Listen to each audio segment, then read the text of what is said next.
देखिए, भारतीय संविधान पे 140 करोड़ जनता विश्वास करती है। कोर्ट जाने का सभी को अधिकार है।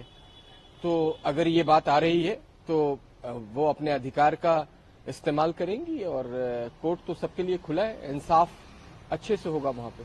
मुझे लगता है कि अजय माखन इस वक्त भारतीय राजनीति में और दिल्ली की राजनीति में हाशिए पे हैं। उन्हें राजनीति का पता ही नहीं है। अरविंद केजरीवाल पटना गए थे। अरविंद केजरीवाल गलभैया कर रहे हैं तमाम विपक्ष के साथ। हाँ, आपस में एक दूसरे पे विश्वास नहीं है तो एक दूसरे पे ब्लेम गेम खेलने से अच्छा है कि कंस्ट्रक्टिव राजनीति ये लोग करें। देखिए, विपक्ष के पास ना तो नेता है, ना नीति है, ना कार्यक्रम है और सामने लड़ाई है नरेंद्र मोदी जी से। और 2024 का जो चुनाव है वैकेंसी खाली नहीं है, प्रधानमंत्री नरेंद्र मोदी बन रहे। तो अजय माखन बोले या अरविंद केजरीवाल बोले, फर्क नहीं पड़ता। बिल्कुल सही कह रहे हैं। जिस तरीके से कर्नाटका में 5 जो उन्होंने कमिटमेंट अपने मैनिफेस्टो में दिया था वो दूर दूर तक दिख नहीं रहा है। भ्रष्टाचार की शुरुआत हो चुकी है। भ्रष्टाचार के जननी जो लोग हैं वो बिना भ्रष्टाचार के मान नहीं सकते। डी शिव कुमार और सिद्धारमैया का मनमुटाव जग जाहिर है। उनकी लड़ाई कई बार अब तक दिल्ली तक आ चुकी है। तो अभी तो चप्पल क्या, मेज कुर्सियां सब बजेंगी और जब भ्रष्टाचार का पैसा बंटवारा होगा तो और भी चीजें सामने देखने को मिलेंगी। कांग्रेस इसी के लिए जानी जाती है, जिसपे कांग्रेस के नेता खुद कांग्रेस के नेता पे विश्वास नहीं करते। उसका उदाहरण दिख रहा है कर्नाटक। सिद्धारमैया जो कमिटमेंट है वो कंप्लीट करें। कभी चावल लेके आ जाते हैं, कभी पुराने इश्यूज को लेके आते हैं, कभी कुछ लेके आ जाते हैं। अब भाग्य लक्ष्मी लेके आ गए हैं। तो पहले वो अपने कमिटमेंट को जो जनमानस के साथ कर्नाटका की जनता ने जिन पे उनको विश्वास जताया, उनको सत्ता में लाए, वो तो पूरा करें। उसके बाद बीजेपी और बीजेपी की सेंट्रल की सरकार पे वो कोई सवाल करें। वो देखो, कांग्रेस के पास अभी भारतीय जनता पार्टी से लड़ने के लिए कुछ नहीं रह गया है।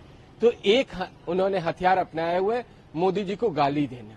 गाली दीजिए। मोदी जी एक ऐसे परिवार से प्रधानमंत्री बन गए जो बहुत निचले तबके से आता है। उनके पिताजी चाय बेचा करते थे। ये इनके पेट में दर्द करने का काम करता है, क्योंकि ये धानडे लोग हैं, ये पैसे वाले लोग हैं, ये सत्ता इनके हाथ से चली गई है। ये बौखलाहट है कि एक गरीब परिवार से आया हुआ बंदा कैसे प्रधानमंत्री की कुर्सी पे पहुंच के वहां पे बरकरार है और आगे कई सालों तक प्रधानमंत्री रहेगा। इसलिए वो लगातार गाली दे रहे हैं। दीजिए, जनता सबक सिखाएगी 2024 में। तो ये अविश्वास है। जनता के अंदर एक गुस्सा है, एक क्रोध है। जिस तरीके से हिंसात्मक सेलेक्टिव होके कार्रवाई की जा रही है, दूसरी पार्टियों के कार्यकर्ता और नेता मारे जा रहे हैं, उनकी मौत हो रही है, इसकी सीधे सीधे जिम्मेदार अगर कोई एक शख्स है तो ममता बनर्जी है। ममता बनर्जी को इसीलिए पंचायत के चुनाव में प्रचार करने की जरूरत पड़ रही है, अपना चेहरा दिखाने की जरूरत पड़ रही है कि उन्होंने विश्वास खो दिया है। हाँ, बड़ी बड़ी बातें करने से अच्छा है कि आप लाइए, एविडेंस लाइए, साक्ष्य लाइए। कोर्ट खुला है, कोर्ट में जाइए। आपके पास एजेंसीज हैं। बिना मतलब के टीवी पे आके आपकी राजनीतिक जमीन जो है वो खिसक गई है। असल शिवसेना अब शिंदे के पास है। एकनाथ शिंदे उसे लीड कर रहे हैं। तो बाप बेटे बचे हुए हैं। अब बाप बेटे को कुछ नहीं मिल रहा है तो वो देवेंद्र फडणवीस पे, भारतीय जनता पार्टी के तमाम महाराष्ट्र के बड़े लीडरों पे इल्जाम लगाते हैं। इल्जाम लगाने से कुछ नहीं होगा।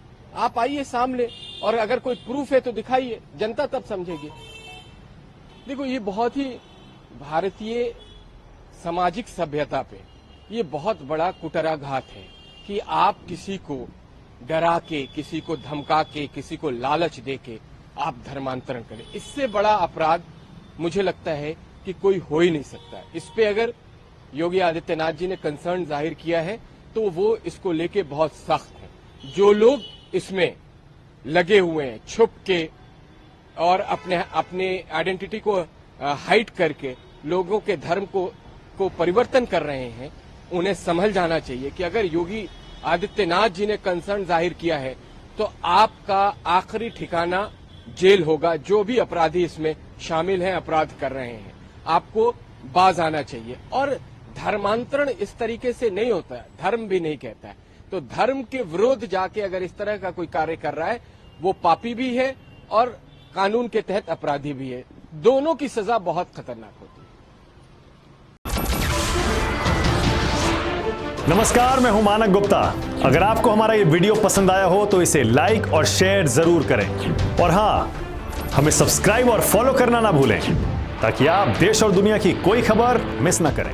तो जुड़े रहिए हमारे साथ और देखते रहिए News 24।